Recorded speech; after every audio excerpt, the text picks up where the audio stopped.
மீனவ மக்கள் வாழ்வுரிமை தமிழர் எங்களின் பிறப்புரிமை என்ற முழக்கத்தை முன்வைத்து நம்முடைய மீனவ பாசறை நடத்துகிற இந்த கண்டன ஆர்ப்பாட்டத்தில்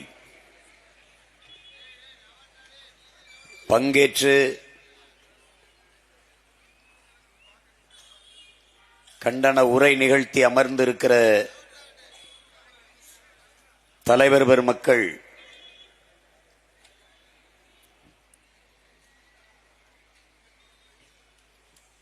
பேரன்பிற்கினிய முனைவர், தேசிய மீனவ பேரவையினுடைய தலைவர் குமரவேல் அவர்களே, புரட்சி தமிழர் மக்கள் கழகத்தினுடைய தலைவர் அன்பிற்கினிய தம்பி ஆனந்தராஜ் அவர்களே, முக்குளத்து புலிகள் கட்சியினுடைய நிறுவன தலைவர் என் அன்பிற்கினிய தம்பி ஆறு சரவணன் தேவர் அவர்களே, தாய்நாடு மக்கள் கட்சியினுடைய நிறுவன தலைவர் என்னுடைய பேரன்பிற்கினிய தம்பி பூமிராஜன் அவர்களே, தமிழர் மீட்புக் கழகத்தினுடைய தலைவர் என் அன்பு தம்பி கரிகால பாண்டியன் அவர்களே,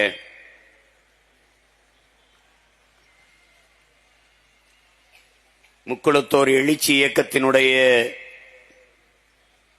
மாநில பொதுச் செயலாளர் என் அன்பிற்கினிய தம்பி கவிக்குமார் அவர்களே, தமிழ்நாடு நாடார் சங்கத்தினுடைய தலைவர் அன்பிற்கினிய தம்பி முத்து ரமேஷ் அவர்களே, மல்லர் சேனையினுடைய தலைவர் அன்பிற்கினிய தம்பி சோலை பழனிவேல் ராஜன் அவர்களே, தென்னிந்திய ஃபார்வர்ட் பிளாக் கட்சியினுடைய நிறுவன தலைவர் என் அன்பு தம்பி கேசி திருமாறன் அவர்களே, கொங்கு மக்கள் முன்னணியினுடைய தலைமை ஒருங்கிணைப்பாளர் அன்பிற்கினிய ஐயா ஆறுமுகம் அவர்களே, சிறுபான்மை மக்கள் கட்சியினுடைய நிறுவன தலைவர் வணக்கத்திற்குரிய பேராயர் ஐயா சுவாமி இயேசுதாஸ் அவர்களே, தமிழர் தேசிய கட்சியினுடைய தலைவர் என் அன்பு தம்பி என் ஆருயிர் இளவல் செல்வக்குமார் அவர்களே,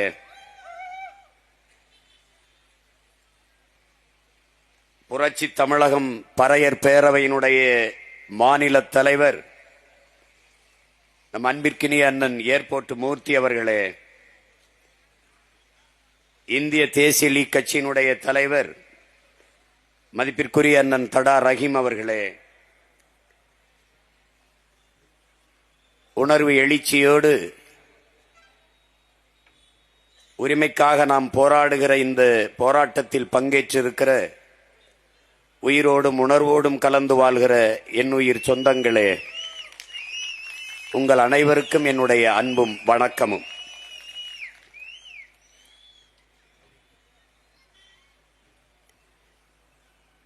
இங்கே பேசிய என்னுடைய அன்பிற்கினிய அண்ணன் அலங்கார் அவர்கள்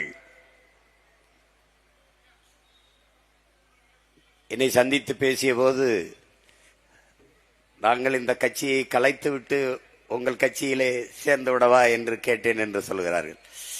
அப்படி சொல்லவில்லை, நீங்கள் அங்கேயே இருங்கள், நாங்கள் எல்லோரும் உங்களோடு இணைந்து விடுகிறோம் என்று சொன்னேன்.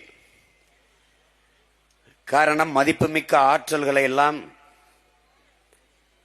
இணைத்து அதனோடு இணைந்து இயங்குவதுதான் இன்றைய கால தேவை, ஒரு வரலாற்று பெருங்கடமை.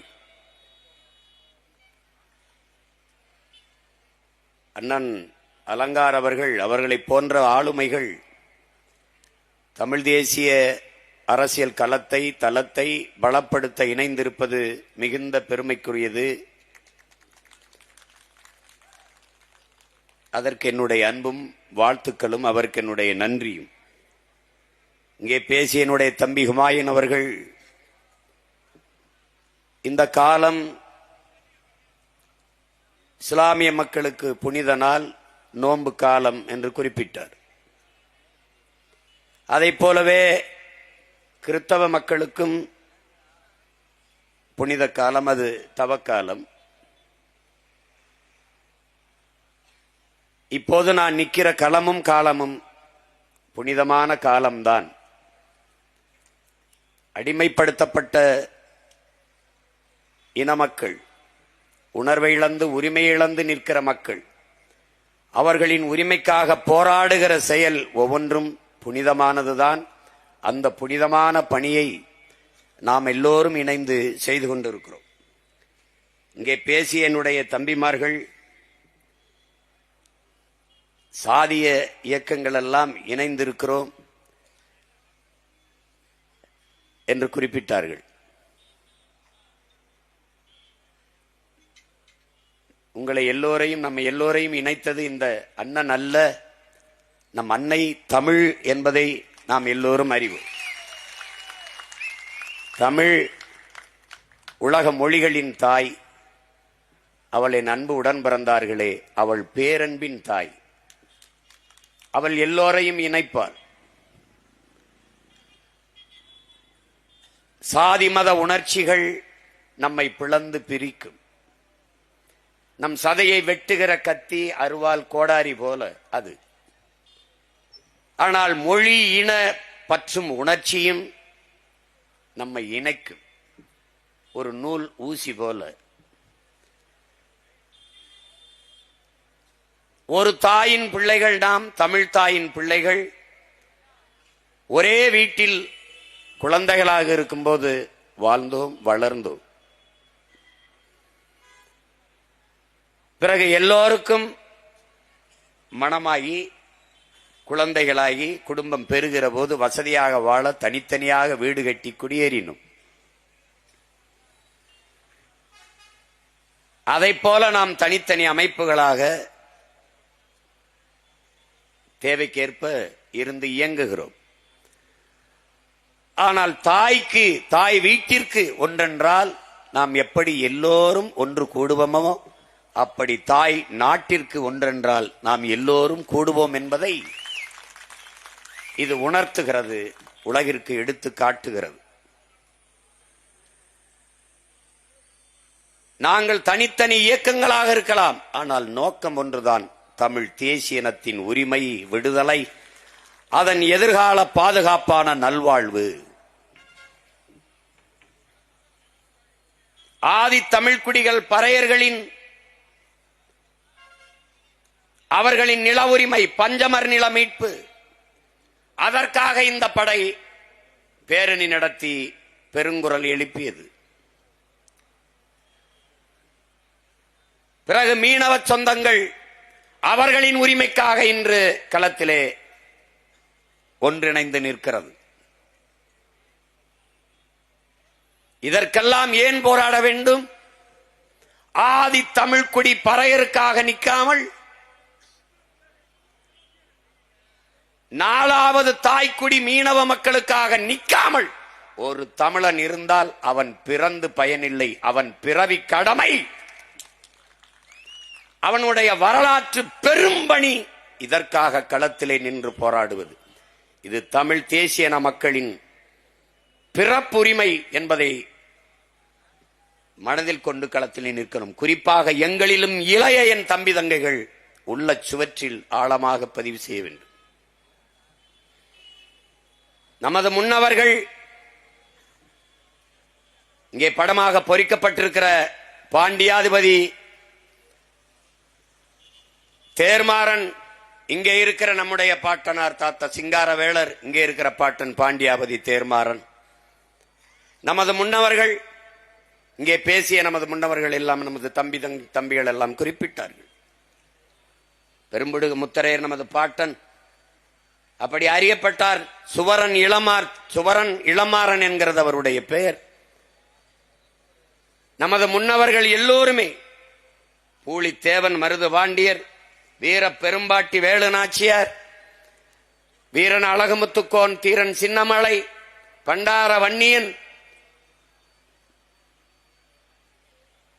வெள்ளையத்தேவன், சுந்தரலிங்கனார், எப்படி எண்ணற்ற வீர மறவர்கள் அவர்களுடைய மரபணுக்கள் இன்னும் மாறாமல் இந்த மண்ணிலே நாம் வாழ்ந்து கொண்டிருக்கிறது உண்மையானால், அவர்களுடைய வரலாற்றை வாசித்து நேசித்து சுவாசித்தது நாம் வாழ்வது உண்மையானால், அவர்கள் முன்வைத்த முழக்கம் ஒன்றுதான் என் உடன் பிறந்தார்களே, அடிமை வாழ்வினும் உரிமை சாவு மேலானது. உயிரை இழக்கலாம், உரிமையை இழக்கலாமா? உயிர் இழப்பு என்பது தனிப்பட்ட ஒருவனுக்கான இழப்பு. சீமானின் உயிர் இழப்பு என்பது தனிப்பட்டவனுக்கான இழப்பு, அவன் குடும்பத்திற்கான இழப்பு. ஆனால் உரிமை இழப்பு என்பது நாங்கள் பிறந்த பெருமை மிக்க தமிழர் என்கிற தேசிய இனத்திற்கான இழப்பு. அதனாலேயே மீனவர் வாழ் உரிமை என்பது தமிழ் தேசிய மக்களின் பிறப்புரிமை என்ற முழக்கத்தை முன்வைத்து களத்திலே நிற்கிறோம். அவரவர் வீட்டை அவரவர் பாதுகாப்பாக வைத்திருந்தால் நாட்டை பாதுகாக்க வேண்டிய அவசியம் இருக்கிறது. அப்படித்தான் தனித்தனியாக வீட்டை பாதுகாக்க இயக்கம் கண்ட என் உடன் பிறந்தார்கள். ஒரே நோக்கம், பொது நோக்கம், நாட்டை பாதுகாக்க ஒன்றாக நிற்கிறோம் நாங்கள் தமிழர்கள். இங்கே பேசிய என்னுடைய தம்பியோட சொன்னார், இந்த நாட்டை விட்டு இந்த நிலத்தை விட்டு நீ எங்கு சென்றாலும் நான் தேவர், நான் நாடார், நான் கோணார், நான் செட்டியார், நான் பிள்ளை, நான் முதலியார், நான் முத்தரையர், நான் வன்னியர், நான் கவுண்டர் என்று அறிமுகப்படுத்த முடியாது. உலக வரலாற்றிலே எங்குமே இந்த அடையாளங்கள் இருந்ததில்லை, எவனுக்கும் இருந்ததில்லை. நான் இஸ்லாமியன், நான் கிறிஸ்தவன், நான் இந்து என்று எவனும் தன்னை அறிமுகப்படுத்திக் கொள்வது இல்லை. இல்லை, நீ கேரளாவுக்கு செல், இல்லது ஆந்திராவுக்கு செல், இந்திய நிலப்பரப்பில் எங்கு வேண்டுமானாலும் செல், இல்லை இந்த துணைக்கண்டம் கடந்து வேற எந்த நிலத்திற்கும் செல், நீ யார்? எங்கு சென்றாலும் நீ தமிழன். இதனால் தான் நம்முடைய தாத்தன் புரட்சி பாவலன் எங்கு பிறப்பினும் தமிழன் தமிழனே, இங்கு பிறப்பினும் அயலான் அயலானேங்கிறார். மற்றவர்களைப் போல இனமாறுகிற அடையாளம் தொலைக்கிற இனம் அல்ல இது. அருகில் இருக்கிற மாநிலத்தவன் இங்கு வந்தால் திராவிடனாக மாறுவான், பீகாரியன் வந்தால் இந்துவாக மாறுவான், மராட்டியன் இங்கு வந்தால் இந்துவாக இந்தியனாக மாறுவான். ஆனால் நீ எங்கு சென்றாலும் தமிழன். கர்நாடகாவில் இருந்தாலும் தமிழன், கனடா நாட்டில் வாழ்ந்தாலும் நீ தமிழன், ஆந்திராவில் வாழ்ந்தாலும் தமிழன், அமெரிக்கா, ஆப்பிரிக்காவில், ஆஸ்திரேலியாவில் வாழ்ந்தாலும் நீ தமிழன். இது உன்னுடைய மாண்பு. தாய் நிலத்தை இழந்து இன்னொரு தேசத்திற்கு இடம்பெயர்ந்து ஏதிலிகளாக நீ சென்றாலும் தமிழன் தான். அதுதான் உன் அடையாளம். மதம் மாறிக்கொள்ளக்கூடியது, மொழியும் இனமும் மாறிக்கொள்ள முடியாதது. இதை கவனத்தில் வச்சுக்கணும். நாம் தமிழர்கள். இது ஒரு கட்சியின் பெயர் அல்ல, நாங்கள் பிறந்த தமிழர் என்கிற தேசிய இனத்தின் அடையாளம். நாங்கள் தமிழர்கள். அந்த திமிரோட நாம நிற்க வேண்டும். வரலாற்றை படிக்காதவன் வரலாற்றை படைக்க முடியாது என்றால் அம்பேத்கர் கற்பிக்கிறார். வரலாற்றில் தெளிவு பெறாத எந்த இனமும் எழுச்சியுற முடியாது, லெனின் சொல்கிறார். வரலாறுதான் எல்லா இனங்களுக்கும் வழிகாட்டும். நீ வாழ்ந்ததெங்கே, வீழ்ந்ததெங்கே, அதை வாசித்து உணராமல் நீ நிமிர முடியாது. நீ யார்? உலகத்திற்கு மானம், வீரம், அறம் எல்லாவற்றையும் கற்பித்த இனத்தின் மகன் நீ. மானத்திற்காக உயிரை விட்ட ஒரு இனத்தின் மகன் நீ. உன் சொந்த நிலத்தின் உரிமை இழந்து நிற்கிறாய். இந்த வங்காள விரிகுடா கடல் இன்னைக்கு தாண்டா வங்காள விரிகுடா. வரலாற்றின் குறிப்புகளில் சோழன் லேக்கடா, சோழனுடைய ஏரி. நம் மீனவ மக்கள், நம் சொந்தங்கள் படகு போட்டி படகு ஓட்டுவது போல நம்முடைய பாட்டன் அரசனுக்கு அரசன் அருண்மொழி சோழன் அவன் மகன் அரசேந்திரனும் கப்பல் ஓட்டி விளையாடினார்கள் என்பது வரலாறுடா. உலகத்திலே கப்பல் படை கண்ட பெருமகன் நம்முடைய பாட்டன் அரசேந்திரன். அவனுடைய பிள்ளைகள் அவன் கடற்பரப்பிலே கால் வைக்க முடியவில்லை என்பது எவ்வளவு பெரிய இழிவு, அவமானம். இங்கே பேசிய நம்முடைய தம்பி குறிப்பிட்டார், வர்ணகுலத்தான். என் தங்கை அஞ்சம்மாள் கூட வர்ணகுலத்தானை பற்றி பேசு. வர்ணகுலத்தான் வர்ணகுலத்தான் உனக்கு யாரு? ஏன் வர்ணன் வருது? மாயோன் மேய காடுரை உலகு, சேயோன் மேய மைவரை உலகு, வேந்தன் மேய தீம்புணல் உலகு, வர்ணன் மேய பெருமணல் உலகு. பெருமணல் உலகின் மக்கள் தான் பரதவர்கள், நாம் மீனவர்கள். பறந்து விரிந்த கடற்பரப்பிலே வாழ்ந்ததால் நாம் பரதவர்கள் என்று அழைக்கப்பட்டு, நில வேளாண்மை போல கடல் வேளாண்மை, மீன்பிடி தொழில், மீன்பிடிப்பது. உலக மக்கள் தொகையின் உணவிலே 33 விழுக்காட்டு உணவு தேவையை நிறைவு செய்வது மீன். 33 விழுக்காடு உணவை நிறைவு செய்கிற ஒன்று மீன். அதை பத்தி இவன் கவலைப்பட மாட்டான். அவனுக்கு வேளாண் குடிமக்கள் செத்தால் என்ன, மீனவன் செத்தால் அவனுக்கு என்ன? இந்த ரத்தம் ஓடுதா? இங்க உட்கார்ந்து இருக்கிற ரத்தம் அங்க ஓடுதா? அவன் எவன் செத்தா என்ன? அனைத்து கட்சி கூட்டம், எல்லா மாநில முதலமைச்சரையும் சந்திக்கிற கூட்டம், அந்த ஏற்பாடு கச்சத்தீவு மீட்புக்கு நடந்ததுண்டா? நீட்டு தேர்வு நீக்கத்திற்கு நடந்ததுண்டா? கல்வி மாநில உரிமை, மானுட உரிமை, அது எப்படி இந்திய நாட்டின் பொதுப்பட்டியலுக்கு போனது? எடுத்துக்கொண்டு போனது அம்மையார் இந்திரா காந்தி. கொடுக்கும் போது, எடுத்துக்கொண்டு போகும்போது வேடிக்கை பார்த்துக் கொண்டிருந்தது ஐயா கருணாநிதி. 18 ஆண்டுகள் தொடர்ச்சியாக இந்திய அமைச்சரவையில் இருந்த கட்சி திமுக. இந்தியாவில் எந்த மாநில கட்சியும் இவ்வளவு காலம் மத்திய அமைச்சரவையில் இருந்ததில்லை. அந்த கல்வியை மாநில பட்டியலுக்கு கொண்டு வர வேண்டும். அதனால்தான் அடித்தட்டு மக்கள், உழைக்கும் மக்கள், ஒடுக்கப்பட்ட மக்களின் பிள்ளைகள் மருத்துவம் படிப்பது கனவாகி போனது என்று எல்லா மாநில முதல்வரையும் சந்தித்து அந்த நீட், அந்த கொடுமையை ஒழிக்க வேண்டும். ஒன்னும் பேசல. இங்கே இருக்கிற எந்த மான தமிழச்சி மாறல பால் குடித்த மகனுக்காவது 12 மீனவனம் சொந்தங்களை ஒரே சங்கிலியில் பூட்டி இழுத்து கொண்டு போக காட்சியை பார்த்த பிறகு ரத்தம் கொதித்து கோபம் கொந்தளித்திருந்தால் நீ உண்மையிலேயே மான தமிழன், மரத்தமிழன் மகன்டா. நீ அதையும் ஒரு செய்தியாக வேடிக்கையாக பார்த்திருந்தால் உன் ரத்தத்தை சோதிக்கணும். நீ ஈன பிறவி இழிமகனாக மாறிவிட்டாய். லட்சக்கணக்காக உன் இன மக்கள் கொத்து கொத்தாக கொன்றொழிக்கப்பட்ட போது நிம்மதியாக படுத்து உறங்கியவனிடத்திலே நீ அதிகாரத்தை கொடுத்தாய். உன்னை மாறி இழி குணம் படைத்தவன் உலகத்தில் எந்த இனத்தில் இருக்கான்? எந்த இனத்தில் இருக்கான்? இந்த கடலுக்குள் செத்ததான் நீ சொல்ற. 20 பேரை ஆந்திர காட்டுக்குள் சுட்டார் சந்திரபாபு நாயுடு. இவர்கள் கேட்டது உண்டா? ஒரு மரக்கட்டைக்கு இருக்கிற மதிப்பு மனித உயிருக்கு இல்லையா, மான தமிழன் உயிருக்கு இல்லையா என்று குரல் எழுந்ததுண்டா? தமிழர்களை போல மாண்புமிக்கவன், ஜனநாயகவாதி உலக வரலாற்றில் எங்காவது உண்டா? காவிரியில் தண்ணி அடிப்பான், சொந்த நிலத்துக்குள் மூட்டை முடிச்ச கட்டிக்கொண்டு அகதியாக நடந்து வருவோம். எவனாவது இது இழி செயல், இது கொடுஞ்செயல், இறையாண்மைக்கு, தேச ஒருமைப்பாட்டுக்கு எதிராக வரும் எவனாவது பேசியது உண்டா? இல்லை. நாக்கை தொங்க போட்டு உன் வாக்குக்காக வீட்டிலே நிற்கிற இந்த காங்கிரஸ், பாரதிய ஜனதா, கம்யூனிஸ்ட், இந்த திராவிட கட்சிகளில் ஒருவன் பேசியது உண்டா? எப்படி அடிப்பாய்? நீ ஓட்டு போடுகிற போது உனக்கு பாதுகாப்புக்காக துணை ராணுவ படையை நிறுத்துகிற இந்த நாடு, உன் உரிமைக்காக நீ போராடுகிற போது அந்த மக்களை பாதுகாக்க ராணுவத்தை நிறுத்த வேண்டும், குறைந்தபட்சம் துணை ராணுவ படையாது நிறுத்த வேண்டும் என்று நிறுத்தியது உண்டா? இல்லை. ஆனால் உனக்கு தேசப்பற்று இருக்க வேண்டும். எப்படி இருக்கு?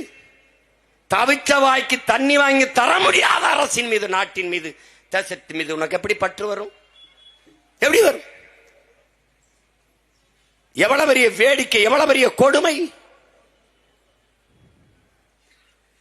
இந்த கடலுக்குள் செத்து விழுகிற மீனவன் செத்து விழுகிறான், அல்லது மீனவன் கைது செய்யப்படுகிறான், படகு பறிக்கப்படுது வச்சுக்க. இந்த நாடும் ஏடும் அல்லது சட்டமன்றமோ நாடாளுமன்றமோ ஒரு இடத்திலேயாவது இந்திய மீனவன் சுடப்பட்டான், இந்திய மீனவன் சிறைபிடிக்கப்பட்டான், இந்திய மீனவனின் படகு பறிக்கப்பட்டது, அவன் வலைகள் கிழிக்கப்பட்டது, அவன் தாக்கப்பட்டான் என்ற செய்தி படிக்காது, பேசாது, பேசியதில்லை. எடுத்து பார்வேன்னா, தமிழ் மீனவன் தாக்கப்பட்டான், தமிழ் மீனவன் கைது செய்யப்பட்டான், தமிழ் மீனவர்களின் படகு பறிக்கப்பட்டது, இதுதான் பேசுவார்கள்.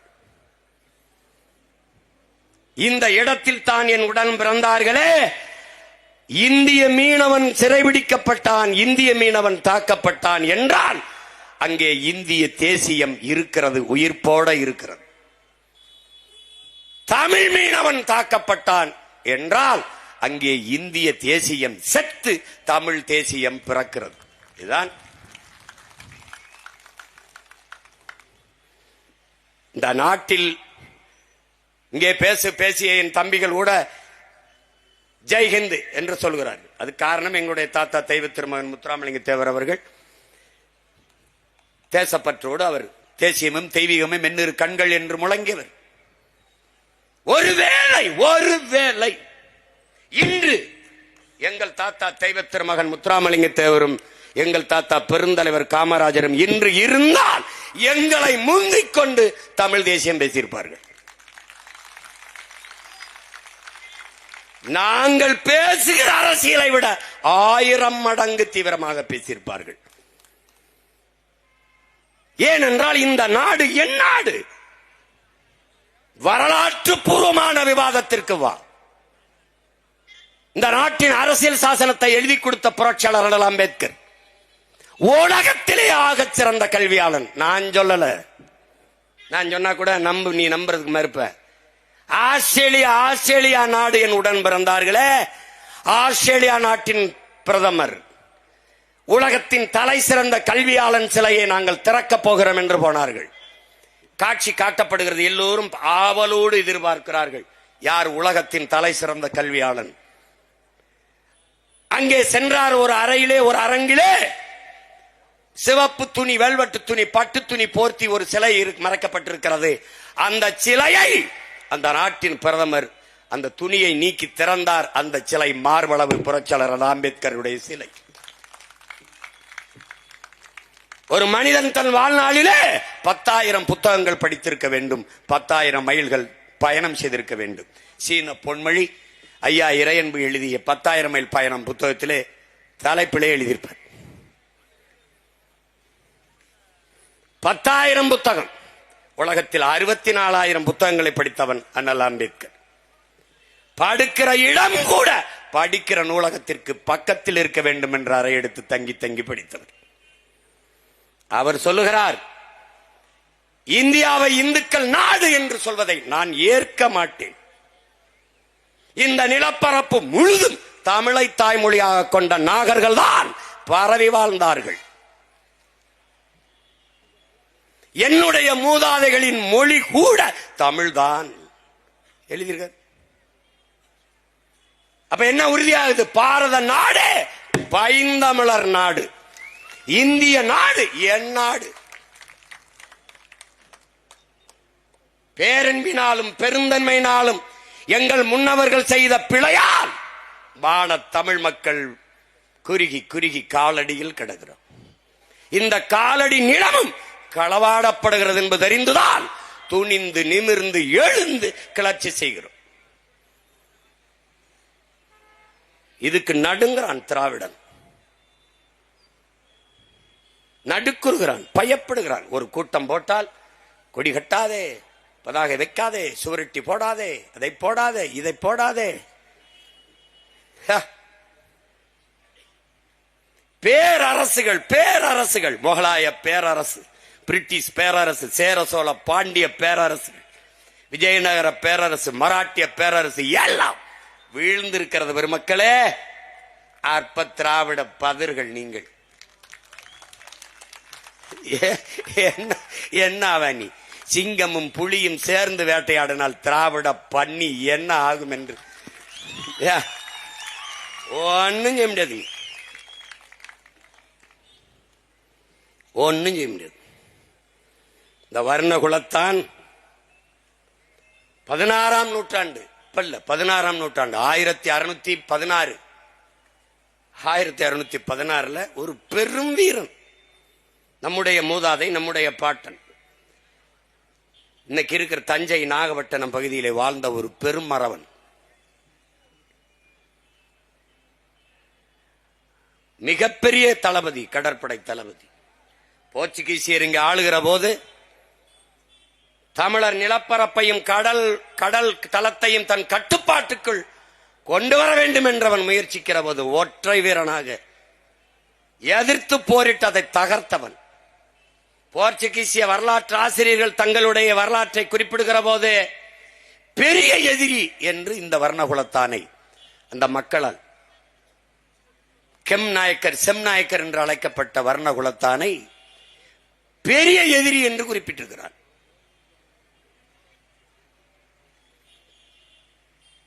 போர்க்குண காதலன், அதாவது போரையே காதலித்தவன் எழுதியிருக்கான், போர் காதலன் எழுதியிருக்கான்.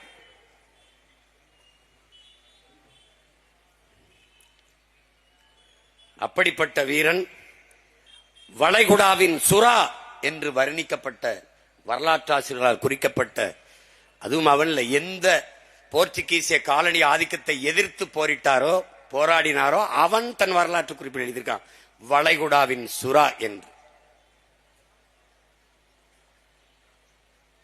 அந்த வர்ணகுலத்தினுடைய வாரிசுகள் நாம். இந்த கிழக்கு கடற்கரை பகுதியும் யாழ்ப்பாணத்தையும் பெரும் தளபதியாக, வீரமக்க தளபதியாக நின்று காத்து நின்ற தளபதி என்பதால் அன்னைக்கு அந்த நம்முடைய ஈழத்தாயகத்தை நாண்ட, இலங்கை மண்ணை ஆண்ட நம்முடைய மூதாதை சங்கிலியான் யாழ்ப்பாணத்தை காக்கிற படை தளபதியாக அவரை நியமித்திருக்கிறார்.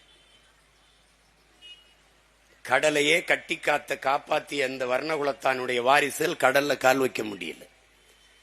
அந்த வர்ணகுலத்தானின் வாரிசான நம்முயிர் தலைவன் மேதகுவே பிரபாகரன் அவர்கள் இங்கே பேசிய நம் தம்பி குறிப்பிட்டதை பலமுறை நான் சொல்லியிருக்கிறேன்.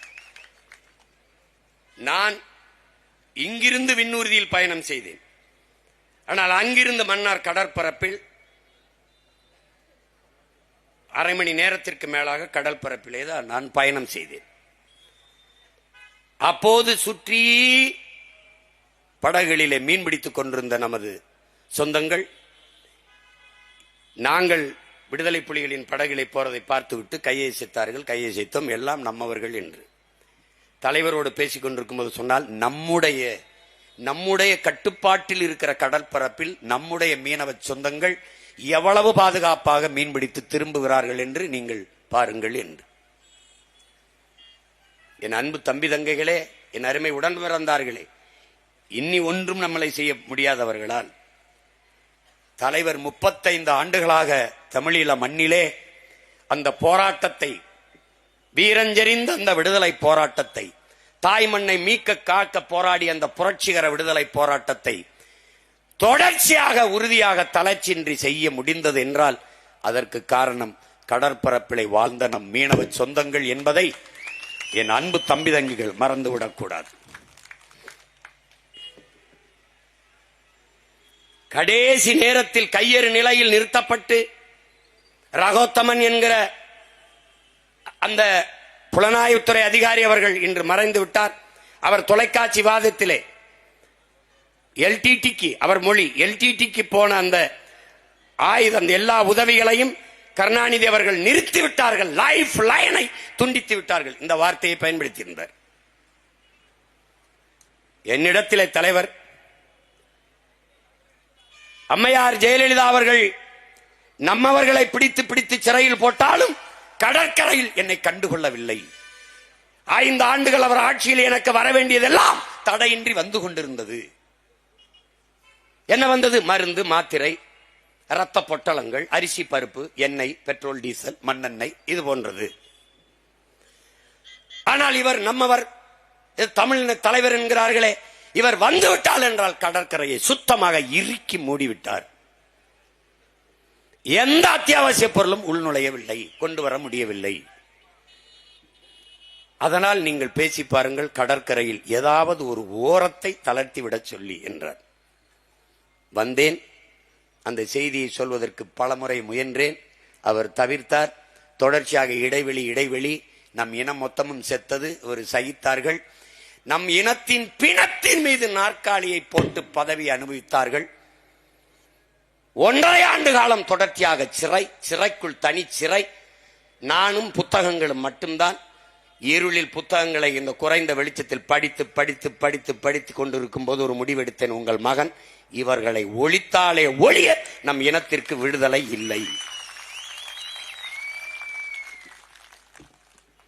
இவன் ஒப்புக்கு அழுவான், உளமாற அழமாட்டான். இவன் நம்மை ஆள வேண்டும் என்று துடிப்பான், நம்ம வாழ வேண்டும் என்று நினைக்க மாட்டான். இவன் நம் மரணத்தை ரசிப்பான், ரத்தத்தை ருசிப்பான். நம் அக்காதங்கை தாலி அறுத்து நாம் அழுதால் நம் ஓலமும் ஒப்பாரியும் அவனுக்கு இசை போல இனிக்கும். ஏன்? அவன் திராவிடன். நமக்கு வலிக்கும். ஏன்? நாம் தமிழர்கள். நிலம் வேறு, தொழில் வேறு, ஆனால் மொழியும் இனமும் ஒன்று, ரத்தமும் சதையும் ஒன்று. அதனையும் புரிஞ்சுக்கணும். அவன் தொழிலால் மீனவன், நான் தொழிலான் வேளாளன், நான் செய்கிற தொழிலால் குயவன், நான் தொழிலால் வண்ணான், நான் தொழிலால் மருத்துவன், நான் தொழிலால் தச்சன். ஆனால் மொழியால் இனத்தால் நாங்கள் தமிழர்கள். ஒத்தது அறிவார் உயிர் வாழ்வார், மற்றெல்லாம் செத்தாறு வைக்கப்படும். வள்ளுவ பெருமகனார் தந்தர்லிய மறைமொழியிலே பல ஆயிரம் ஆண்டுகளுக்கு முன்பு நமது பாட்டனார் பாடி வைத்திருக்கால் என்னது? ஒத்தது அறிவான். என்ன அறிவான்? வண்ணான் இருக்கணும், குயவன் இருக்கணும், நாவிதன் இருக்கணும், நல்லா கொஞ்சிக்கணும், மீனவன் இருக்கணும், வேளாண்குடி இருக்கணும். எல்லோரும் இருந்தால்தான் சமூகம் வாழ முடியும். ஒருவன் தயவு உதவி இல்லாமல் வாழ முடியாது. இதை எப்படி சொல்றான்? இதை உணர்ந்தவன் ஒத்தது அறிவான் உயிர் வாழ்வான், மற்றெல்லாம் செத்தால் வைக்கப்படுவான். செத்து போன பிணம்டான்ட்டான். இப்ப ஏன் நாங்கெல்லாம் கூடியிருக்கோம்? அந்த குரலுக்கு பொருள் தெரியும். ஒத்தது அறிந்தோம், வாழ்க்கைக்காக கூடியிருக்கோம். அங்க பறையரினுடைய பஞ்சமி நல மீட்புக்கு போறான்னாங்க. பறையரெல்லாம் எங்கள் கூட நிப்பாருங்கிறது இல்ல. மீனவ மக்களின் உரிமைக்காக போராடுகிறார்கள். மீனவர்கள் எங்கள் கூட நிற்பார்கள் என்பதற்காக அல்ல. நாங்கள் மீனவர்களோட நிற்கிறோம், பறையர் பெருங்குடிகளோட நிற்கிறோம், மீனவ சொந்தங்களோட நிற்கிறோம் என்பதை காட்டுவதற்காக உங்கள் பிள்ளைகள் நாங்கள் நிற்கிறோம். ஓட்டுக்காக அல்ல, நாங்கள் பிறந்த நாட்டுக்காக நிற்கிறோம். அவ்வளவுதான். குறையை கேட்கிற இடத்தில் இல்லாமல் குறையை தீர்க்கிற இடத்தில் வைக்கமா வேணாமா என்பது முடிவெடுக்க வேண்டியது என் மக்கள். ஆனால் இப்போது நாங்கள் செய்கிற வேலை என்பது எங்கள் பிறவி பணி, கடமை. ஒரு நாடு மிகப்பெரிய துணைக்கண்டம், மிகப்பெரிய கடற்படை ராணுவத்தை நிறுத்தி இருக்கிறது. ஒரு அடிப்படை கேள்விகள் தானே. பாதுகாப்பு பணியை இந்திய கடற்படை ராணுவம் செய்கிறது. இந்திய கடலுக்குள் யாரிடமிருந்து யாரை பாதுகாக்க? இந்த கேள்வி எழுமா எழாதா? உன் சொந்த நாட்டு மக்களை அதை நீ சொல்லிரு. நீ என் நாட்டு மக்கள் இல்லைன்னா நாங்க எங்க வேலையை பார்த்துக்கிறோம். எங்க அண்ணன் ஏர்போர்ட் மூர்த்தி சொல்ற மாதிரி எப்படி பாதுகாக்கணும்னு எங்களுக்கு தெரியும். விட்டுரு எங்களை. ஆனால் நீ வாக்கை கேட்கிறாய், அது இனிக்குது. என் வரியை கேட்கிறாய், அது இனிக்குது. ஆனால் என் வாழ்க்கை மட்டும் ஏன் உனக்கு கசக்குது? ஏன் கசக்குது? என் ஓட்டு இனிக்குது, என் உரிமை ஏன் கசக்குது? அப்ப எப்படி? இவ்வளவு பெரிய ராணுவம் ஒரு முறையாவது தன் நாட்டு குடிமக்களை சுடும்போது தடுத்து காத்து காப்பாற்றியது என்ற செய்தியை அறிவார்ந்த தமிழ் சமூக தம்பிதங்கைகள், என் சொந்தங்கள் படித்ததுண்டா? இல்லை. ஒருபோதாவது சிறை பிடிக்கும் போது தடுத்து காத்து மீட்டது என்ற செய்தியை படித்தீர்களா? இல்லை. அப்ப வலிமை மிக்க இந்திய கடற்படை ராணுவம் அங்க என்ன கபடி விளையாடுதா இல்ல பல்லாங்குழி ஆடுதா? யாரிடமிருந்து யாரை பாதுகாப்பு பணியை செய்கிறது? ஒரு சின்ன நாடு.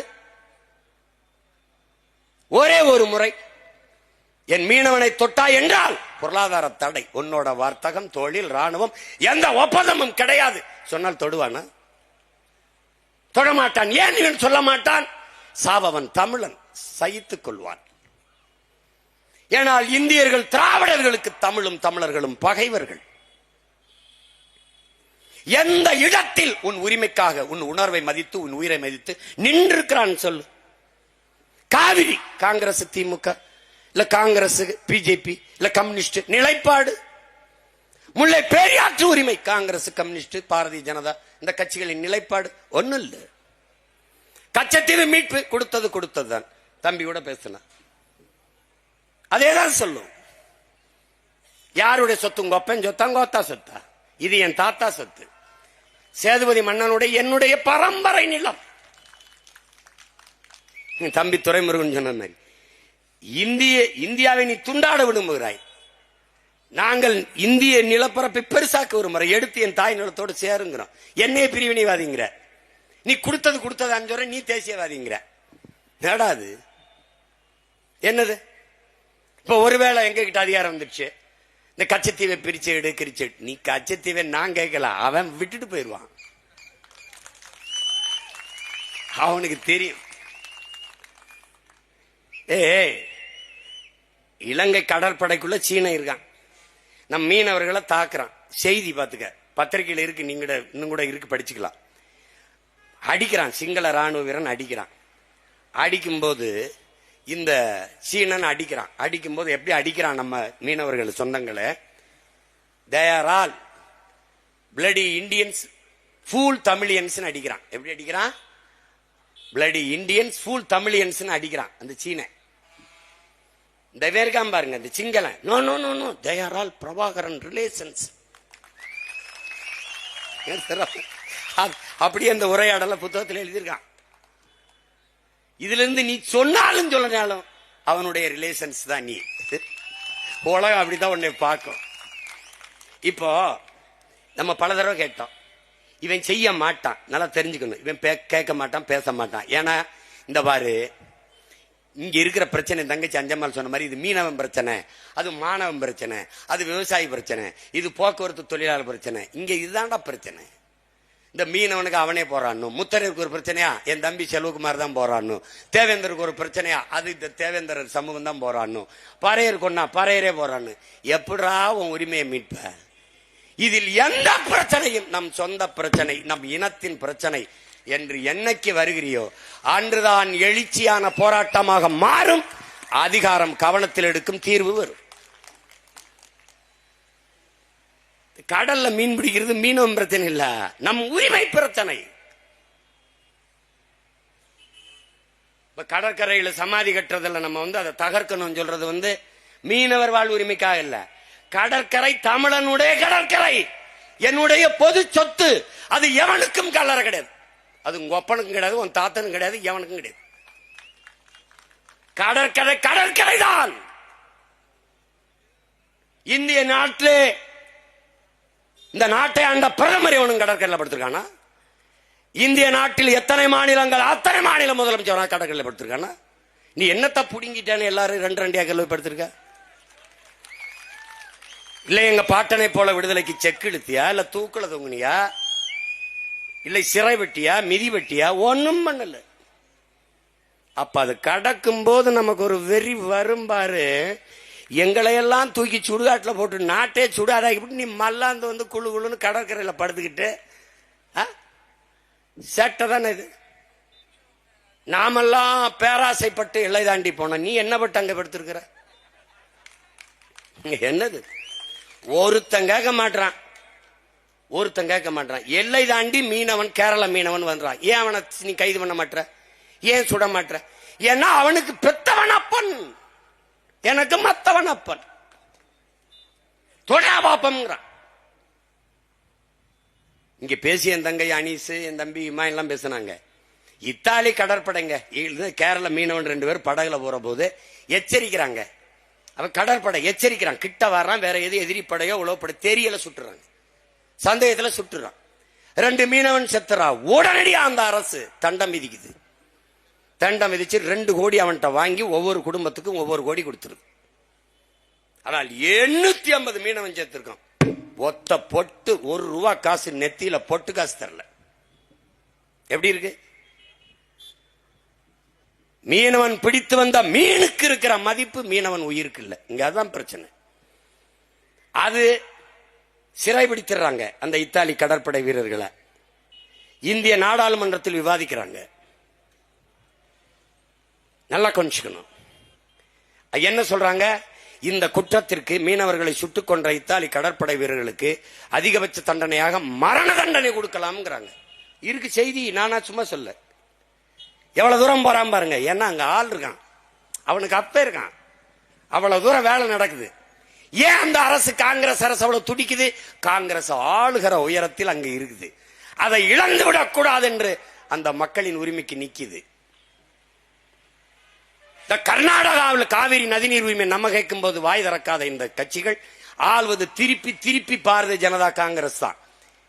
ஏன் இங்க இருக்கிறது பேச மாட்டது? பேசினால் அங்க காங்கிரஸ் பாரதிய ஜனதா, பாரதிய ஜனதா பேசினால் காங்கிரஸ் வெல்லும், இங்கே காங்கிரஸ் பேசினால் பாரதிய ஜனதா வெல்லும். அந்த மாநிலத்தை ஆளுகிற உரிமைக்காக ஒரு தமிழ் தேசிய மக்களின் உரிமையை இழக்கிறது இந்த கட்சிகள் பறிகொடுக்க தயாராக இருக்கிறது. ஆனால் மான உணர்வு, இன உணர்வு இல்லாத நாம் அதை மறந்து விட்டு திருப்பி திருப்பி அவனுக்கு வாக்கை செலுத்தி வலிமையை கொடுத்து கொண்டே இருக்கிறோம். என் உரிமைக்கு நிற்காத உனக்கு ஒரு வாக்கு இல்லை, ஒரு ஓட்டு கூட இல்லை என்ற நிலையை நாம் உருவாக்கினால் அவன் நடுங்குவான், பயப்படுவான். ஆனால் அது இல்லை, அவன் திமிரா அலைகிறான். அப்ப இஸ்ரேலில் தேர்தல் நடக்கிறது. இஸ்ரேலிய பிரதமர் பேசி இந்த ராணுவ வீரர்களை அங்கே வாக்கு செலுத்துவதற்காக அனுப்ப சொல்கிறார்கள். இவர்கள் சிறை விடுப்பு விட்டு அங்கே அனுப்புகிறார்கள். அப்ப மன்மோகன் சிங் பிரதமர். அங்கே போனவர்கள் திரும்பி வரவில்லை, அனுப்ப முடியாது என்கிறது. இந்த நாட்டின் பாராளுமன்ற அவையிலே பிரதமர் மன்மோகன் திருப்பி அனுப்பவில்லை என்றால் மிகப்பெரிய பின்விளைவை சந்திப்பீர்கள் என்று எச்சரிக்கிறார். எப்படி பாருங்க, 2 மீனவனை சுட்டதுக்கு எவ்வளவு வேலை நடக்குது. 850 மீனவனை சுட்டிருக்கான். என்ன நடந்திருக்குன்னு பாரு.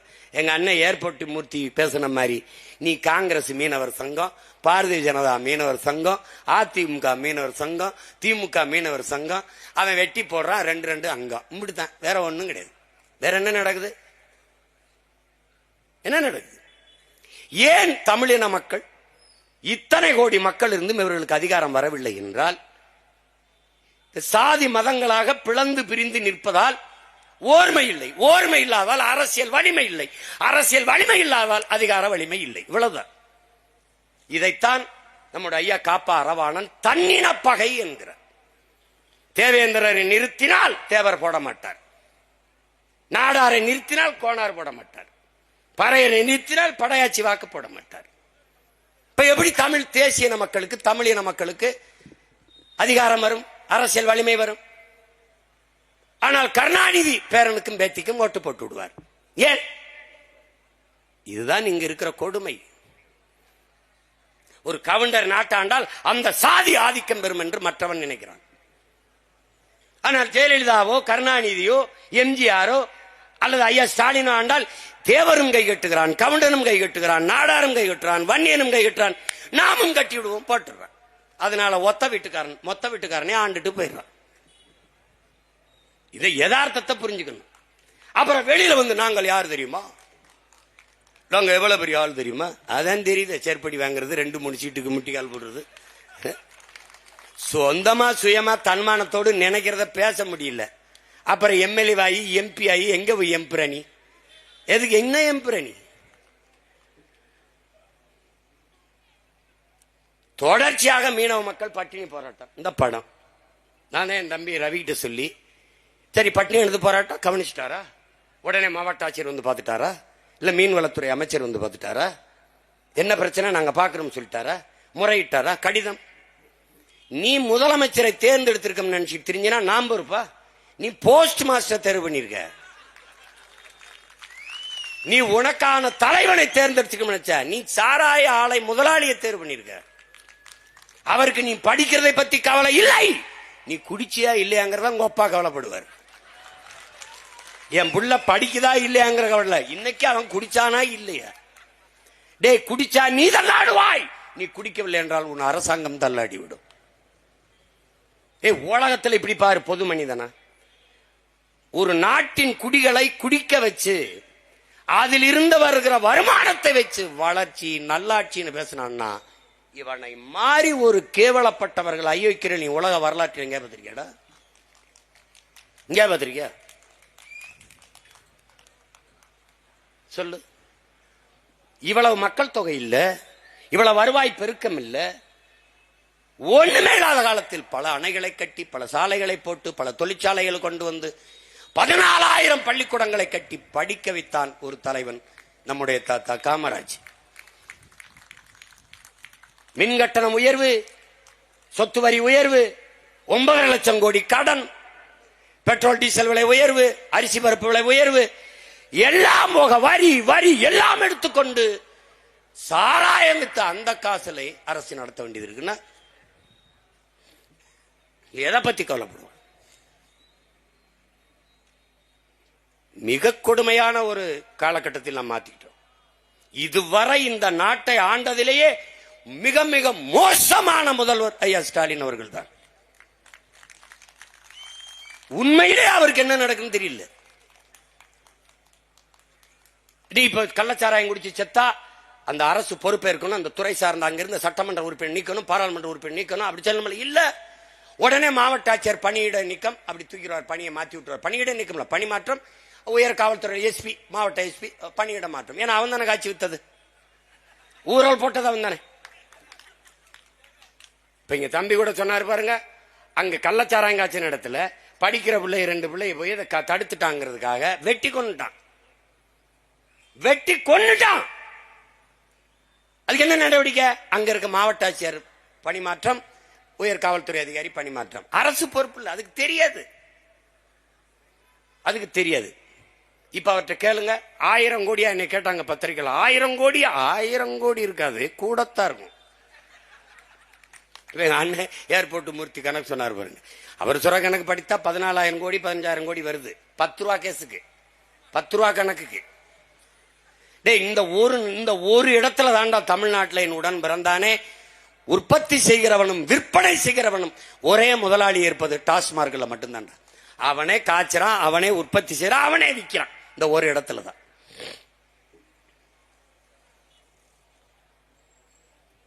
நம் மக்கள் வலிமை மிக்க வாக்கை வைத்திருக்கிற போது இந்த மக்களின் உரிமைக்காக வாழ்வுரிமை பாதுகாப்புக்காக நிற்கவில்லை என்றால் ஒரு வாக்கை கூட பெற முடியாது என்கிற நிலையை நாம் உருவாக்கவில்லை என்றால் அவன் நம்மளை மதிக்க மாட்டான், நமக்கு இந்த பிரச்சனைகளுக்கு தீர்வு காண மாட்டான். ஒரு இடத்திலேயாவது நமக்கு நின்றுருக்காங்களா பாரு. இந்த நாட்டை பார்த்து இலங்கைங்கிற தீவுக்கு ஏன் அச்சம் இல்லை? உன் சொந்த நாட்டு மக்களை சுட்டுக் கொள்பவனுக்கு நீ ராணுவ பயிற்சி கொடுப்பியா? உன் நாட்டு குடிகளினுடைய படகை பறித்து ஏலம் விடுவனுக்கு போர்க்கப்பல் பரிசு கொடுப்பியா? எந்த நாடாவது கொடுக்குமா? அதை வேடிக்கை பார்த்து கொண்டு அரசு இருக்குமா? இந்த மாநிலம் இந்த மக்களுக்கென்று இருக்கிற அரசு இருக்குமா? இருக்குமா சொல்லுங்க.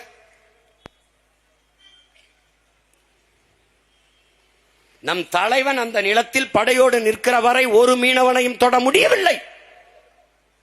இந்த நாடு வலிமை மிக்க கடற்படை வைத்திருக்கிறது. அமெரிக்காவினுடைய போர்க்கப்பல் தூத்துக்குடியில் வந்து நங்கூரம் போட்டு 3 மாதங்கள் நங்கூரம் போட்டு நின்றுச்சு. ஒரு வாரம் 3 மாதம் பயணம் செஞ்சு வந்து தூத்துக்குடி கடற்கரையில் ஒரு போர்க்கப்பல் நிறைந்த ஆயுதங்களோட வந்து நங்கூரம் போட்டு நின்றுச்சு. ஒரு வாரம் கழிச்சு போய் பார்க்கறான், என்னடா வேற ஒரு கப்பல் இருக்குன்னு. என்ன நீ புடுங்கண்ணா, நீ ஒரு ரேடார் வச்சு என்ன கண்காணிச்சா? வலிமை மிக்க கடற்படை வச்சு பாதுகாப்பு பணி என்ன செஞ்ச? அவன் என்ன பண்ண, நீ எந்த கொம்பனிடுறா, நான் வந்து நிக்கிறேன் பாடுறான்னு உள்ள வந்து நங்கூரம் போட்டு நின்ட்டான். கப்பல் நிறைய ஆயுதம். நீ என்ன பண்ண, அந்த ஆயுதத்துல அந்த கப்பல்கள் இருந்த 2 வீரனை கைது பண்ணி உள்ள போட்ட. அவன் என்ன, உன்னுடைய துணை தூதர் தேவையானி கோபுர கடையை தூக்கி உள்ள போட்டான். உடனே ஐயோ ஐயோன்னு கத்துனான். அவன் காதலே வாங்கல. அவன் என்ன சொல்ல வரான், நீ எந்த கொம்பனா விடுறா, என்னை ஒண்ணும் பண்ண முடியாதுன்னு வந்து கட்டான். ஆனால் அதே அமெரிக்க போர்க்கப்பல் ஒற்றை மகன் அந்த நிலத்தில் நிக்கிறவரை உடன் நுழைஞ்சானடா. மொத்த சீனா மொத்த இலங்கையும் ஆக்கிரமித்து நிற்கிறது. மறுப்பவர் எவர்? கச்சத்தீவிலே சீன கூடாரம், சிங்கள வீதிகளிலே வணிக நிறுவனங்களின் பெயர் பலகைகளில் சைனீஸ் எழுத்துக்கள். இங்கே வட இந்தியன் பணி செய்வது போல அங்கு முழுக்க சீனர்கள் வேலை செய்கிறார்கள். அம்மந்தோட்டா இதே இதே இதே கடற்படை தளத்திற்குத்தான். நெப்போலியன் சொல்லுகிறான், என் உடன் பிறந்தார்களே, பிரிட்டிஷ் கால்வாய் எனக்கு கிடைத்தால் 1 மாச காலத்தில் உலகத்தை வென்று முடிப்பேன். ஆனால் இலங்கையிலே திரிகோணமலையே அந்த கடற்பரப்பு எனக்கு கிடைத்தால் ஒரே வாரத்தில் உலகத்தை வென்று முடிப்பேங்கிறான். அப்பதான் யார் எங்கடா இருக்கு திரிகோணமலைன்னு கவனிக்கிறான். அது யார்கிட்ட இருக்கு? நம்முடைய தலைமையிட்ட இருக்கு, நம்முடைய தாய் நிலத்தில் இருக்கு. இயற்கையில் அமைந்த எல்லா நாடுகளையும் இணைக்கக்கூடிய ஒரு கடற்படை தளம், ஒரு துறைமுகம். அந்த இடத்தை சீனா குருவிக்குது. இந்த பாரு, நான் சத்தியம் பேசுறேன் என் தலைவன் மேல.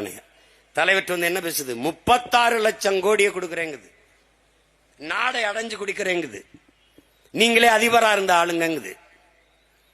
தலைவர் கேட்கிறாரு, இதுக்கு நான் என்ன பண்ணணும்னு. அதுல 25 ஏக்கரை அந்த திரிகோணமலை கடற்பரப்புல 30 ஆண்டுக்கு லீஸுக்கு ஒத்திக்கு கொடுங்குது.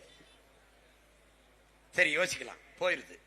திருப்பி அமெரிக்கா அதே தேவை, அதே ஆஃபர், அதே டிமாண்ட், அதே தேவையை வைக்க. சீனா என்ன சொல்லுதோ அதே சொல்லுது.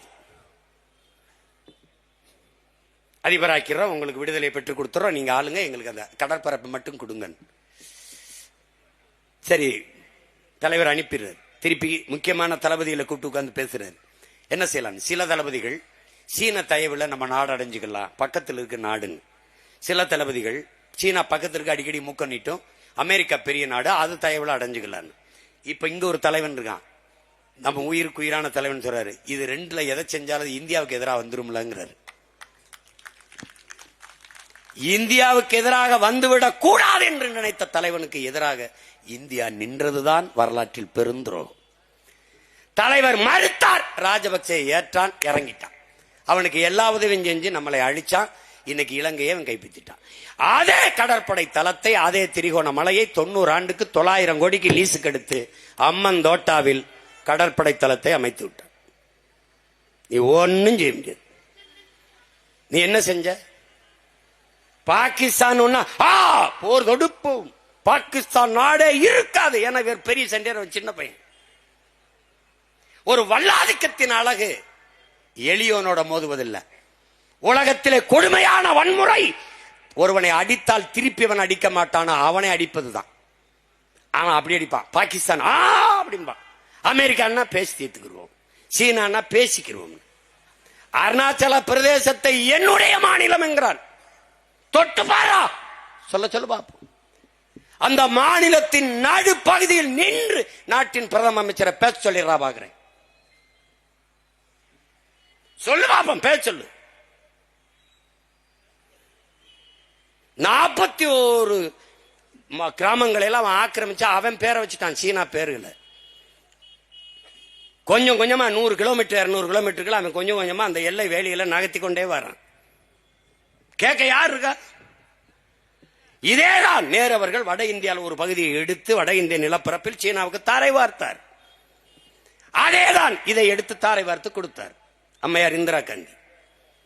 அன்னைக்கு பாராளுமன்றத்தில் என் தம்பிகள் குறிப்பிட்டது போல ஒரே ஒரு மகன், நம்முடைய தாத்தா மூக்காயத்தவர் அவர்கள், வரலாற்றில் பெருந்துரோகத்தை நீங்க செய்கிறீர்கள். நான் நாடாளுமன்ற உறுப்பினராக இருக்கிற ராமநாதபுரத்திலே என்னுடைய மக்களுக்கு நீங்கள் துரோகம் செய்கிறீர்கள், மீனவ மக்களின் வாழ்வாதாரத்தை பறிகொடுக்கிறீர்கள், உங்கள் அப்பா செய்த வரலாற்று தவறை நீங்கள் செய்கிறீர்கள். அம்மையார் இந்திரா காந்தி அவர்களே, கச்சத்தீவை கொடுக்காதீர்கள் என்று முழக்கமிட்ட ஒரே மகன் நம்முடைய தாத்தா தேவர் தந்த தேவர் மூக்கையத்தவர் அவர்கள் தான். பேசினா இந்த பார், நான் சொன்னா நீ நம்ப மாட்ட. இங்க பார், இந்த கச்சத்தீவு இலங்கைக்கு கொடுப்பது சம்பந்தமான விவாதம் வருது. எப்ப இருந்து? இலங்கை விடுதலை பெற்றது அதை கேட்டுக்கிட்டு இருக்கான் அவன், கடற்படை தளம் அமைக்கிறதுக்கு. அப்ப 1961 10/5/1961 பிரதமர் நேரு சொல்றாரு பாரு, இந்த சின்ன தீவின் பேரில் எனக்கு எந்த அக்கறையும் இல்லை. யாருக்கு அவங்க அப்பஞ்சத்து இல்ல. ஏய், நான் சில சமயம் நானா பேசும்போது நம்ப மாட்டேன், அதை எடுத்து படிக்கிறேன். ஏன்னா நான் பார்த்து படிக்கிற பழக்கம் இல்ல, இதை நீ பார்த்துக்கிறனுங்கிறதுக்காக படிக்கிறேன்.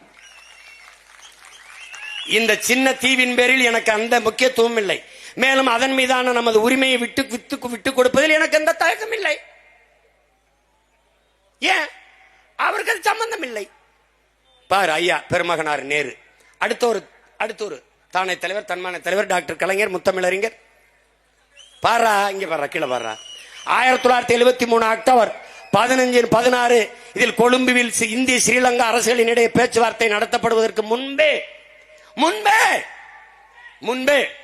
அக்டோபர் 13-14 தேதிகளில் அன்றைய தமிழ்நாடு முதல்வர் மாண்புமிகு தமிழின தலைவர், தன்மான தலைவர் டாக்டர் கலைஞர், முத்தமிழ் அறிஞர், வித்து பிழைத்தவர், அவர்கிட்ட பாராடே முத்தமிழறிஞர் கருணாநிதியிடம் கலந்து ஆலோசிக்கப்பட்டுள்ளது.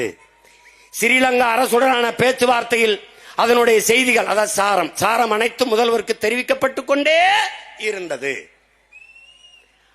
அதில் இந்திய ஸ்ரீலங்கா அரசுகள் எடுக்கும் முடிவுக்கு முழு ஆதரவை அளிப்பதாகவும், தமிழ்நாட்டில் உள்ள சூழ்நிலையை அனுசரித்து வெளிப்படையாக தனது நிலைப்பாட்டை அறிவிக்க இயலாது என்றும், தமிழ்நாட்டில் இருந்து எந்த எதிர்ப்பும் தீவிரமடையாமல் பார்த்துக் கொள்வதாகவும் உறுதியளித்தார். இவங்க கச்சத்தீவை மீட்பாயின்னு நீனு வாயில் அரிசியை போட்டு படுத்து கிடக்குறாங்க. ஒன்னு நடந்துருச்சு தப்பு, நீ என்னோட பிறந்தது இல்ல நான் உன்னோட பிறந்தது, ரெண்டுல ஒன்னு தவறு நடந்துருச்சு.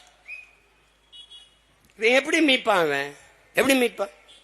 நீதான் 500-200 கொடுத்தா கூட போய் நிக்கிற, 500 கொடுத்தா உன் மதிப்பு மிக்க உரிமையை விற்கிற.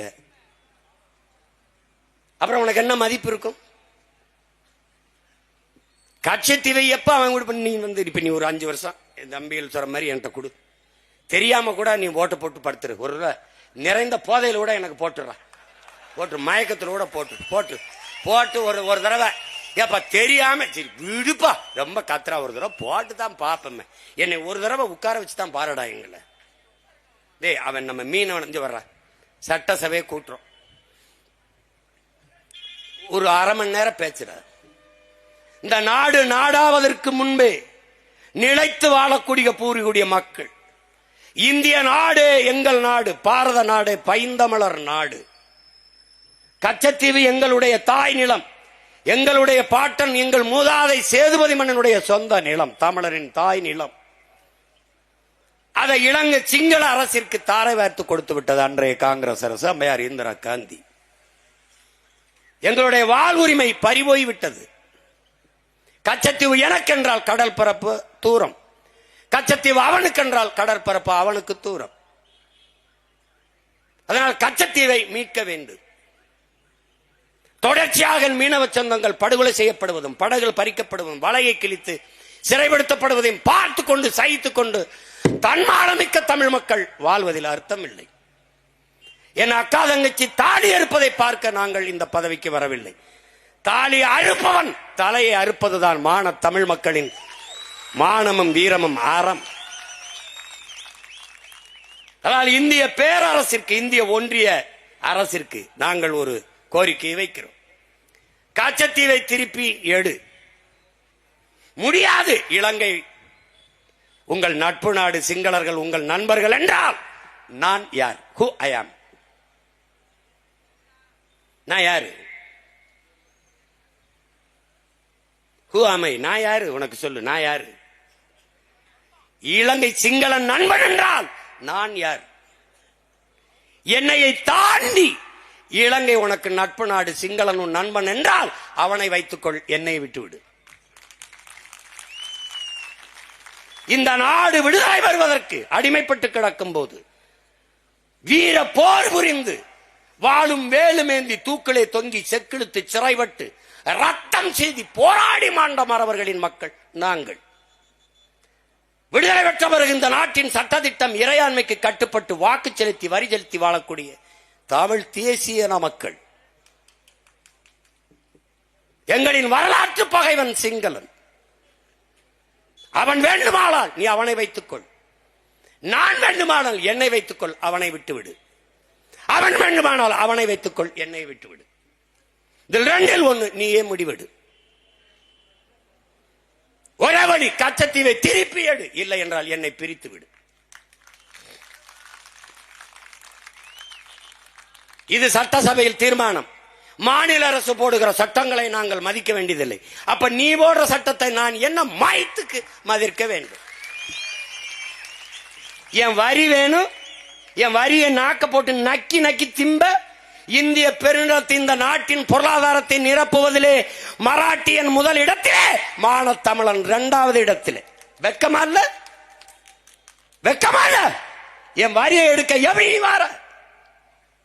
எப்படி வர? உடனே இவர் சொல்வார்கள், அதை நான் மதிக்க முடியாது.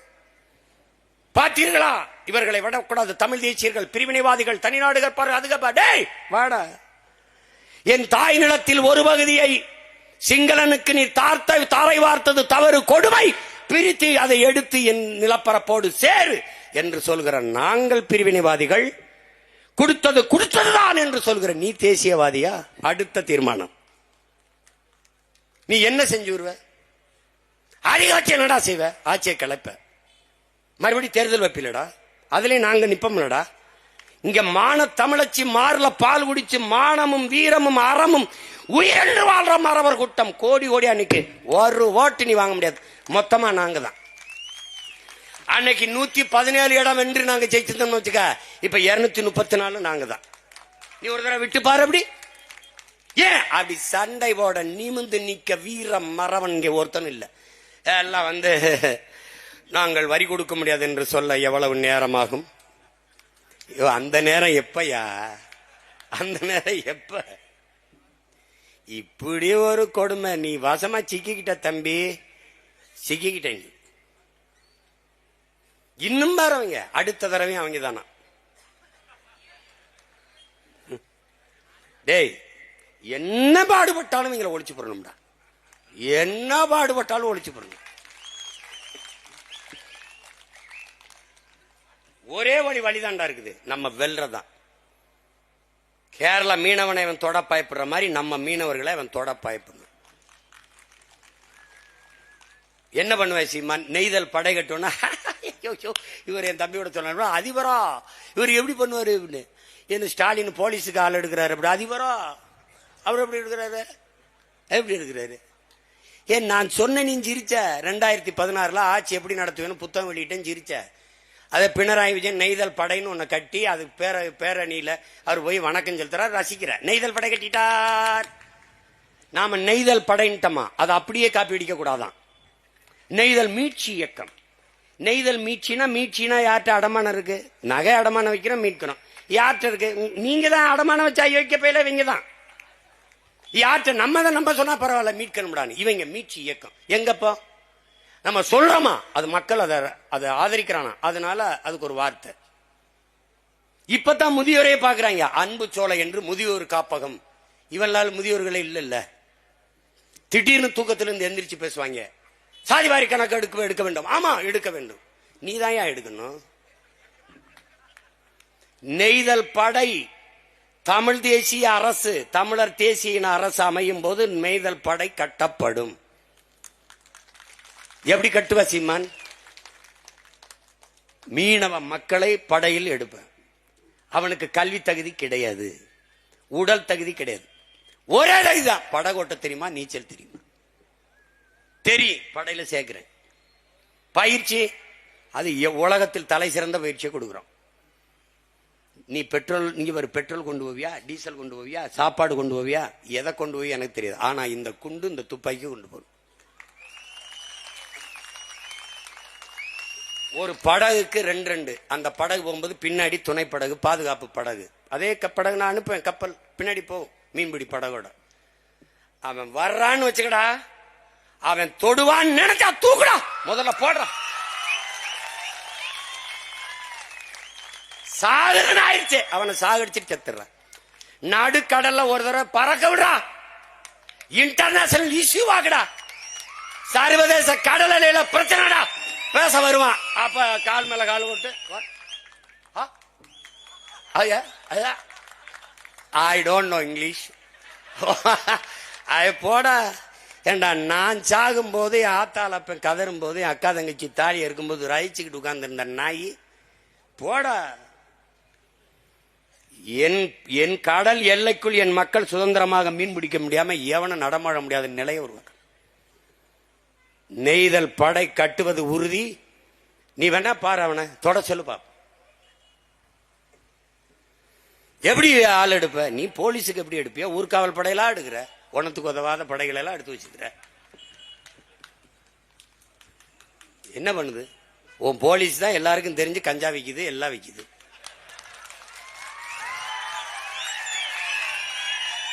நீ சட்டம் ஒழுங்கு பெரிய காவலருங்கிற. நாளைக்கு எத்தனை பேர் சாவான்னு தெரியல. எவன் வெட்டுப்பட்டுச்சாவன், இவன் குத்துப்பட்டுச்சாவன், உயிரோடவே சீருடையோட போலீஸ் எரிச்சு போட்டு போறேன், ஒன்னும் கேட்கல. போலீஸ் ஒரு காவலரை எரிச்சு உயிரோட கொளுத்தி விட்டு போயிட்டான். இப்ப நாம நாட்டை பாதுகாக்கிறோம் இல்லையோ, முதல்ல போலீஸ பாதுகாக்கணும். நம்ம பிரச்சனை அதுதான், நமக்கு இருக்கிற பிரச்சனை அதுதான் பெரிய பிரச்சனை இருக்கு. மீனவர் வாழ் உரிமை என்பது மீனவ மக்களின் உரிமை என்று நீங்கள் எண்ணுவதை கைவிடுங்கள். தமிழ் பேரினத்தின் உரிமை என்பதை நீங்கள் கவனத்தில் வச்சுக்கணும். இந்த அரசுகள் செய்யாது. செய்வதென்றால் எப்போ செஞ்சிருக்கலாம். அவனுக்கு நம்ம உரிமையை பற்றியோ, உயிரை பற்றியோ, உணர்வை பற்றியோ, வாழ்க்கையை பற்றியோ அவனுக்கு கவலை கிடையாது. அவனுக்கு குறி நம்ம வாக்குதான். அப்ப நாம செய்ய வேண்டியது, இப்ப நம்ம எத்தனை கேள்வி எழுப்புறோம். குஜராத்தில் ஒரு மீனவனை பாகிஸ்தான் கடற்படை கைது பண்ணிச்சு. இங்க கூட என் தம்பி பேசினான், பகை நாடு உனக்கு பாகிஸ்தான், விளையாட்டுல கூட நீ ஒன்னா நிக்கிறது இல்ல. ஆனால் அந்த நாட்டு ராணுவம் உன் நாட்டு மீனவனை சுட்டுக் கொண்டது ஒன்றா இல்லை, கைது செஞ்சிருக்கு. ஒரே ஒரு முறை குஜராத் மீனவனை சுற்றுச்சு, தெரிய ஒரு தவறுதலா துற்றுச்சு. உடனே என்ன பண்றான், படையை பூரா கொண்டு நிறுத்தி எந்த நேரமும் போர் தொடுக்கலாம்ங்கிற பதட்டத்தை உருவாக்குற. ஒரு மீனவனுக்கு 850 மீனவனுக்கு நீ எடுத்த நடவடிக்கை என்ன? ஒரு மீனவன் சாவுக்கு இந்த நாட்டின் வெளியுறவுத்துறை அமைச்சர், பாதுகாப்புத்துறை அமைச்சர், பிரதம அமைச்சர் ஒரு கண்டனமாவது, ஒரு வருத்தமாவது தெரிவிக்க வேண்டாமா? இல்லை. குஜராத் மீனவனை கைது செய்து கொண்டு போகிற போது விரட்டி போய் இந்திய கடற்படை ராணுவம் தடுத்து மீட்டு கொண்டு வருகிறது. அதை வரவேற்கிறோம். அதை போல எங்க மீனவர்களை சிறைபிடிக்கும் போது ஏன் தடுத்து மீட்டு கொண்டு வரவில்லை? ஏன்? என் மீனவனை மொட்டையடிப்பது எனக்கான அவமானம் இல்ல, இந்த நாட்டை ஆளுகிற தலைவர்களுக்கான அவமானம், இந்திய பெருநாட்டிற்கான அவமானம். ஒரு சின்ன தீவு, ஒரு 4 மாவட்ட அளவு வைத்திருக்கிற ஒரு நாட்டுக்காரன் இவ்வளவு பெரிய நாட்டின் குடிமகனை மொட்டையடித்து இழிவுபடுத்துறான் என்றால் அது எனக்கான மொட்டை இல்ல. நாட்டை ஆளுகிற பிரதம அமைச்சர், ராணுவ அமைச்சர், உள்துறை அமைச்சர், இந்த நாட்டின் முதலமைச்சர், இவர்களுக்கான அவமானம் உண்டான ஒழிய எங்களுக்கு ஒன்றும் இல்லை. இந்த நாட்டின் மக்களின் நிர்வாணம் என்பது தேசத்தின் நிர்வாணம், நாட்டிற்கான அவமானம் ஒழிய எங்களுக்கு இல்லை. இவர்கள் அதை பற்றி கவலை கொள்ள மாட்டார்கள். அது அவர்களுக்கு அதை பற்றி அக்கறையும் இல்லை, அதை பற்றி தேவையும் இல்லை. தேர்தல் வரும்போது மீனவ மக்கள் அவர்கள் எங்க, என் தம்பி என் தங்கச்சி ஜெனிபர் சொன்ன மாதிரி ஒரு மீனவ பிரதிநிதி 40 பேர்ல ஒரு மீனவ பிரதிநிதி சொல்லு எங்கே? இதை மாற்றுவதற்கு, இந்த கொடிய காயத்தை ஆற்றுவதற்கு நமக்கு இருக்கிற ஒரே வாய்ப்பு தமிழ் பேரின மக்களின் ஓர்மை. சாதிய மத உணர்ச்சியை பின்னுக்கு தள்ளி நாங்கள் தமிழர்கள் என்கிற இன உணர்ச்சியை முன்னுக்கு நிறுத்தும் போதுதான் தமிழ் தேசிய இன உணர்வு பிறக்கும். அந்த இன உணர்வு பிறக்கிற போது தமிழ் தேசிய இன மக்களுக்கான அரசியல் வலிமை பிறந்துடும். இப்ப நாங்க மொத்தமா உட்கார்ந்து இருக்கிறதே எத்தனை பேருக்கு பதட்டமா இருக்கு. இப்ப இதிலே எல்லாரும் பேசும்போது நேரம் பத்தல, இன்னும் 40-50 பேர் வெளியில இருக்காங்க. அவங்கள ஒரு நாள் வச்சு விடிய விடிய மாநாடு போடுவோம்டா. ஒரு நாள் காலையில 10 மணிக்கு ஆரம்பிச்சு ராத்திரி 10 மணி வரைக்கும் பேசுவோம். தனித்தனி மாந்தர்கள், தனித்தனி தமிழர்கள் ஒரே நோக்கத்துக்காக பேசுகிறார்கள். பல்வேறு நிலப்பரப்புகளில் பிரிந்து பிளந்து வாழ்ந்தாலும் ஒரு தாய் பிள்ளைகளாக இணைந்து இன உணர்வுக்காக, இன மக்களின் நலனுக்காக நிற்கிறார்கள் என்பதை காட்டணும். இந்த ஓர்மை தொலைதூரத்தில் இருக்கிற தமிழ் தேசிய இன பிள்ளைகளுக்கு ஒரு பெரிய உற்சாகத்தையும் நம்பிக்கையும் கொடுக்கும்.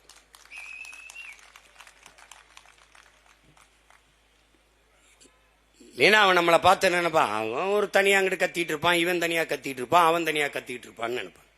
அப்படி கிடையாது. ஒரு உயர்ந்த நோக்கத்திற்காக ஒன்றிணைந்த நாங்கள் நிற்போம் என்பதை காட்டுவதற்காக இந்த தொடர்ச்சியாக இந்த தமிழின மக்கள் நாங்கள் ஒருங்கிணைந்து இந்த மக்களின் பிரச்சனைகளை முன்னிறுத்தி நாங்கள் போராடி வருகிறோம். இந்திய நாட்டை ஆளுகிற ஆட்சியாளர்கள், குறிப்பாக தமிழ்நாட்டு ஆட்சியாளர்கள், திராவிட மாடல் ஆட்சியாளர்கள் ஒன்னத்துக்கு உதவாததுக்கு எல்லாரையும் கூட்டி கூட்டி பேசிட்டு இருக்கிறத விட்டுவிட்டு உயிர் பிரச்சனையாக இருக்கிற நீட்டு பிரச்சனையை நீக்குவதற்கு, இந்த மீனவ மக்களினுடைய வாழ்வுரிமையை மீட்பதற்கு, காப்பதற்கு, இது போன்ற பிரச்சனைகளுக்கு நீங்க எல்லா கட்சியையும் கூட்டி பேசுங்கள், எல்லா மாநில முதல்வரையும் சந்திச்சு பேசுங்கள். மீனவர் வாழ்வுரிமையை, மீனவர் மீன்பிடிக்கிற உரிமையை அதை பாதுகாத்துக் கொடுங்கள். இந்த கடல் பரப்பில் மீன்பிடிக்கிற உரிமை இந்த நாட்டின் குடிமக்கள் எங்களுக்கு இருக்கா இல்லையா? முதலில் நாங்கள் இந்த நாட்டின் குடிமக்களா இல்லையா? இல்லை என்றால் இல்லை என்று சொல்லுங்கள். நாங்கள் இந்த நாட்டின் குடிமக்கள் என்றால் எங்களுக்கு உரிய பாதுகாப்பை கொடுங்கள், எங்கள் வாழ்வுரிமையை மீட்டுக் கொடுங்கள். இதுதான் நாங்கள் வைக்கிற கோரிக்கை. நாங்கள் எது தேவையற்று போராடுகிறோம், பொழுதுபோக்குக்காக போராடுகிறோம் என்று சொல்லாதீர்கள். எங்கள் உயிர் தலைவன் எங்களுக்கு கற்பித்தது போல மற்ற இனங்களுக்கெல்லாம் வாழ்க்கையில் எப்போதாவது போராட்டங்கள் வரும். ஆனால் தமிழின மக்களுக்கு போராட்டமே வாழ்க்கையாக மாறி இருக்கிறது. போராடினாத்தான் வாழ முடியும் என்கிற நிலைக்கு தள்ளப்பட்டிருக்கிறோம். ஒரு பிரச்சனை இல்லை, ரெண்டு பிரச்சனை இல்லை. சட்டசபையிலே மாண்புமிக்க தமிழக முதல்வர் ஐயா அவர்கள் 1,00,000 போராட்டங்களுக்கு நாங்கள் அனுமதி கொடுத்திருக்கிறோம் என்கிறார்கள். இதில் என்ன பெருமை? 1,00,000 பிரச்சனைகளை எம் மக்களுக்குள் திணித்திருக்கிறீர்கள், போராட்டங்களை கையெழுத்திருக்கிறீர்கள், அவர்களுக்கு திணித்திருக்கிறீர்கள் என்பதுதான் கொடுமை. அதுல பெருமை இல்லை உங்களுக்கு. போராடுகிற நிலைமைக்கு எம் மக்களை 3 ஆண்டுகளில் 1,00,000 போராட்டங்களை போராடுகிற நிலைமைக்கு தள்ளிவிட்டு இருக்கிறீர்கள். அப்ப பிரச்சனைகளிலே பிறந்து, பிரச்சனையிலே வளர்ந்து, பிரச்சனையிலே வாழ்ந்து, பிரச்சனையிலே மரணிக்கிறான் தமிழர். 9,00,000 கோடி கடனை பெற்று நீங்க நிறைவேற்றிய ஒரு நலத்திட்டம் சொல்ல முடியுமா? இல்லை. என் மீனவ மக்களின் படகை பறிக்காதே, அவனுடைய வாழ்வாதாரத்தை பறிக்காதே என்று ஒரு கடும் அறிக்கையை இந்த நாட்டின் அதிபர்கள் விட முடியலையே. அப்புறம் எனவே என் அன்பு தம்பி தங்கைகள், என் அருமை உடன் பிறந்தார்கள், நம்முடைய உணவை நாமே எடுத்து உண்பது போல, நம்முடைய மூச்சுக்காற்றை நாமே சுவாசிப்பது போல, நம்முடைய உரிமையை நாமே போராடி பெறுவது, இந்த அதிகாரங்களை நம்பி பயனில்லை. ஒன்றை உங்கள் உடன் பிறந்தான் சொல்லுவேன், மக்களின் பிரச்சனைகளை அரசு கையில் எடுக்காத போது அரசை, அதிகாரத்தை கையில் எடுப்பதை தவிர மக்களுக்கு வேற வழி இல்லை. எனவே அதிகாரம் மிக வலிமையானது, அதை அடைந்து விட்டால் அனைத்தும் எளிமையானது. அதிகாரத்தை நோக்கி அடிமை நிலையில் இருக்கிற அன்னை தமிழ் மக்கள் பாய வேண்டும், எழ வேண்டும், கிளற வேண்டும், வெல்ல வேண்டும். இதை தவிர நம் இன மக்களின் உரிமை மீட்புக்கு, எதிர்கால பாதுகாப்பான நல்வாழ்வுக்கு வாய்ப்பு இல்லை. மீனவ மக்கள் நம்மோடு நிற்பார்கள் என்று நாம் இங்கு நிற்கவில்லை, அந்த நம் சொந்தங்களோடு நாம் எல்லோரும் நிற்கிறோம் என்பதை காட்டுவதற்காகவே இங்கே நாம் கூடியிருக்கிறோம். எனவே இந்த கூட்டு இயக்க போராட்டத்தின் வாயிலாக நாம் விடுகிற கோரிக்கை, எங்கள் அன்பு மக்கள், எங்கள் மீனவ சொந்தங்களின் வாழ்வுரிமையை பாதுகாத்துக் கொடுங்கள். தொடர்ச்சியாக சிறைபிடிக்கிற அந்த கொடுமையை தடுங்கள். சிறைப்பட்டு இருக்கிற எங்கள் மீனவ சொந்தங்களை விடுதலை செய்யுங்கள்.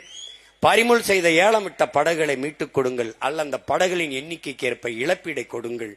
இதுதான் எங்கள் கோரிக்கை. புரட்சி எப்போதும் வெல்லும். நாளை நமது வெற்றி அதை சொல்லும். போராட்டத்தில் பங்கேற்ற என் உயிரினும் இனிய என் உடன் பிறந்தார்கள், பல்வேறு அரசியல் இயக்கங்களை சார்ந்தாலும் மக்களின் நலனுக்காக ஒன்று கூடிய என் உடன் பிறந்தார்கள் எல்லோருக்கும் என்னுடைய அன்பும் வணக்கமும், உங்கள் எல்லோருக்கும் என்னுடைய புரட்சிகரமான வணக்கமும் வாழ்த்துக்களும். தமிழ் தாய் வாழ்க, தலைவர் பிரபாகரன் வாழ்க. அனைவரும் பாதுகாப்புக்காக உங்கள் வாழ்விடங்களை, இருப்பிடங்களை நோக்கி பயணம் செய்யுங்கள். நன்றி, வணக்கம். நாம் தமிழர்.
பாராட்டு.